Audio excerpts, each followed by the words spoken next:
Greetings, ladies and gents. It is Zakes here, and welcome back to the channel. Today, I want us to talk about something that I know every libertarian or liberal is pretty passionate about all across the world, and that is human rights, specifically negative and positive rights and the implications thereof. The reason we are talking about this today is because in South Africa, we still have the policy proposal of the NHI, and as such, I thought it would be a great time for us to discuss the nature of the rights that the NHI seeks to, actualize, which is the right to healthcare, but within the context of discussing rights in general, or rather how they are interpreted, how they are understood in general society. So really, let us get into it. What rights are, we can pretty much say that everything that is in the Bill of Rights, right? For every South African, you should know Chapter 2 of our Constitution. That is where all of your rights are located. And if you aren't South African, in whatever chapter of your Constitution those rights may be. Now, everything that is in the Bill of Rights would include, the right to healthcare, the right to education, the right to, free speech, the right to free assembly and free association. But within the context of our conversation today, I want us to talk about negative and positive understandings of rights, right? What are called negative rights, what are called positive rights in general discourse. What are these? So in terms of negative rights, using the rights we have in the South African Constitution, these would be rights or entitlements, because, let us think of rights as entitlements really, because it is things that you are entitled to, or things that the state cannot interfere from you exercising, since you have an entitlement to them by virtue of you being human. This includes life, this includes, property, this includes speech. Negative rights are rights that aren't contingent on anyone else having to do or take any positive action. So these are rights that don't need your neighbor, your friend, your parent for their actualization. Well, I guess if you're still a minor, then that line is a bit blurry. But in general, these are rights that do not need anyone to take any positive action for their actualization. Let us take free expression as an example. I can freely express myself as I am right now without you who's watching the video having to do anything for me to actualize this right of mine, right? I can, as I am currently doing, talk.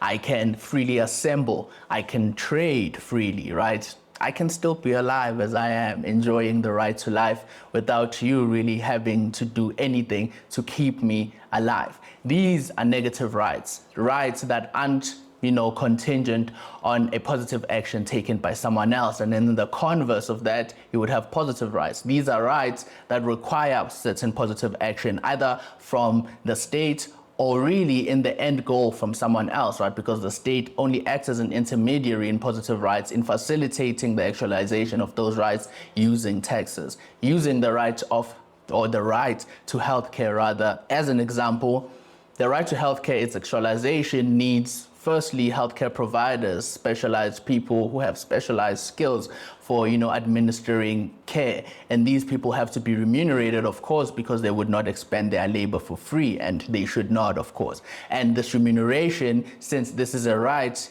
stems primarily from the state, and the state, as we all know, does not have any resources. Every resource that is enjoyed by the state is a resource that it acquired from its citizens through taxation, and as such, the implication of the right to healthcare is an implication of saying that there should be taxes imposed on your neighbors, on your community members, on your fellow countrymen for the actualization of this particular right, be it healthcare or education. Now, that is a distinction between positive and negative rights, right? Negative rights, of course, if you don't already know, I am libertarian, and as such, I would lean towards that direction, primarily because, these rights do not require any form of state action, any form of state taxes imposed on anyone for their actualization, right? But we live in a society, especially in South Africa, as I said, our context is the NHI is continuing along, and we should do our utmost best to fight it. But we live in a society that recognizes positive rights, that recognizes as an imperative of the state that those rights should be actualized, they should, be provisioned for. And that provision is only possible through the taxation of other South Africans. And this is why I consider positive rights to be prima facie unjust. They are unjust on their face because they need the exercise of force, which really betrays the very logic of rights, right, which are meant to negate force. But they need the exercise of force for their actualization, which is something that I do not think is consistent with justice. But that is because, I am a firm believer in natural law and natural justice. The implications, of course, though, of this understanding of rights is that we end up having the problems that we currently have in South Africa. We have a state that is unable to meet its obligations that it imposed on itself by having to provide these rights, right? So we have a state that will be unable to meet its primary obligations, according to me, which is protecting life, liberty, and property of its citizens. But when it also includes providing healthcare, providing education, providing social protection through the right to dignity, then you start seeing why problems may arise in terms of the fiscal situation of that state, because irrespective of what a piece of paper says a right is, that right still, if it needs resources are limited. Resources are not unlimited, and as such, there will have to be an arbitrary cutoff of where the exercise of that right has to stop, right? This is something that even our courts have realized or have, accepted in, like, there are limited resources that are available for the states. So even though the state may be obligated to provide a particular right, there is still that resource constraints. I say that the logic of the resource constraints should be something that we interrogate, because that is what tells us the fundamental difference in the rights, in the types of rights that we have, or at least how we understand them, right? And I say how we understand them because the right to healthcare, the right to education can be understood in what can be termed a negative manner, right?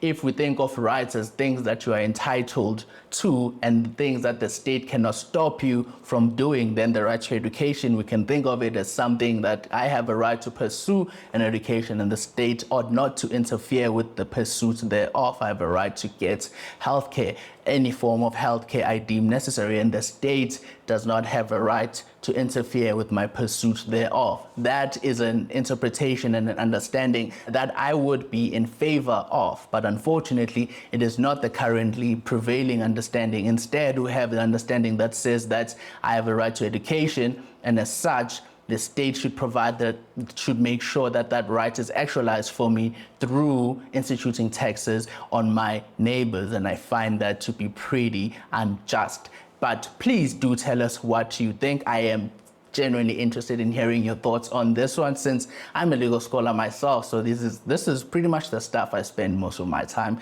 thinking about, the intricacies of what rights are or what rights ought to be. So do you agree? Do you think that positive rights are things that a state should really aspire to actualize for its citizens?